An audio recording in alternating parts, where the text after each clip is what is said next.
Alléluia, soyez bénis, bien-aimés, vous qui suivez cette vidéo, d'accord? Je vais vous demander de la partager, d'accord, au maximum, afin que plusieurs personnes puissent voir, d'accord? Ce matin, nous allons parler d'un sujet un peu particulier. Dieu m'a mis à cœur de parler de ce sujet-là, d'accord? En priant, Dieu m'a mis à cœur de revenir sur ce sujet que j'avais abordé une fois, mais il y a longtemps. De revenir encore sur ce sujet, d'accord? Il s'agit de la foi, de la foi. Aujourd'hui, le thème que nous allons aborder, c'est ne doute point, ne doute pas, Jésus est capable de le faire, d'accord?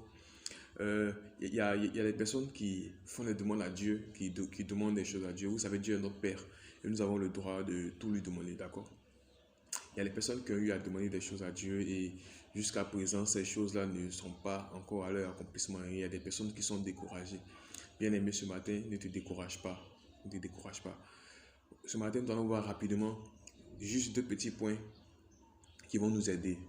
Le premier point, c'est demander de la bonne manière. Prenons notre Bible dans le livre de Matthieu 6, verset 9. Ici, dans Matthieu 6, verset 9, la Bible dit, voici comment vous devez prier. Notre Père qui es aux cieux, que ton nom soit sanctifié, que ton règne vienne, que ta volonté soit faite sur la terre comme au ciel. Donne-nous aujourd'hui notre pain quotidien.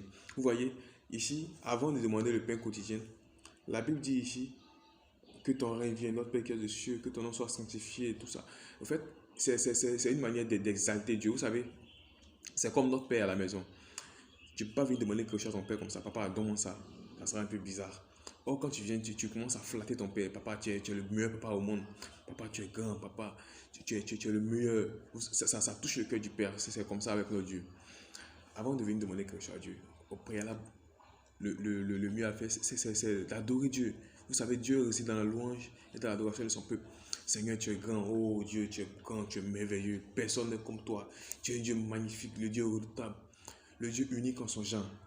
D'accord? Le truc, c'est de faire les éloges de Dieu, lui dire comment il est et tout ça. Prenons notre Bible dans le livre de Psaume 145, verset 3. La Bible dit ici, l'Éternel est grand et très digne de louange et sa grandeur est insondable. Waouh, vous voyez. Prenez le temps d'exalter Dieu, de lui dire toutes ses merveilles, d'accord?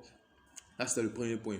Et le second point, rapidement, c'est l'expression, après avoir exprimé ce que Dieu est, maintenant nous pouvons passer à l'expression de notre demande, dire ce dont nous avons besoin. Et ici, le piège, c'est que certaines personnes demandent et elles ne croient pas que cela va s'accomplir, elles n'ont pas la foi. Vous savez, ne limitons pas Dieu. Ne limitons pas Dieu. Ayons confiance en Dieu. Prenons toujours dans Matthieu 21, verset 22. Rapidement. Ici, dans Matthieu 21, verset 22, la Bible nous dit quoi? Ok, la Bible nous dit, tout ce que vous demanderez avec foi par la prière, vous le recevez.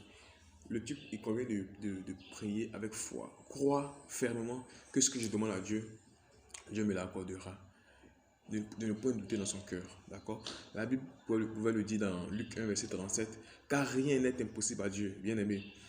Tu es en attente d'un enfant, du mariage, bien-aimé. Commence par louer Dieu. La Bible pouvait le dire, sinon, j'ai écouté un jour un chant d'un artiste chrétien, Derek John, qui disait à la fin de son chant Hosanna, l'un des secrets du miraculeux, c'est de célébrer le miracle avant la venue du miracle. D'accord? Il faut toujours espérer que Dieu fera. D'accord? Que Dieu vous bénisse et excellente journée à vous.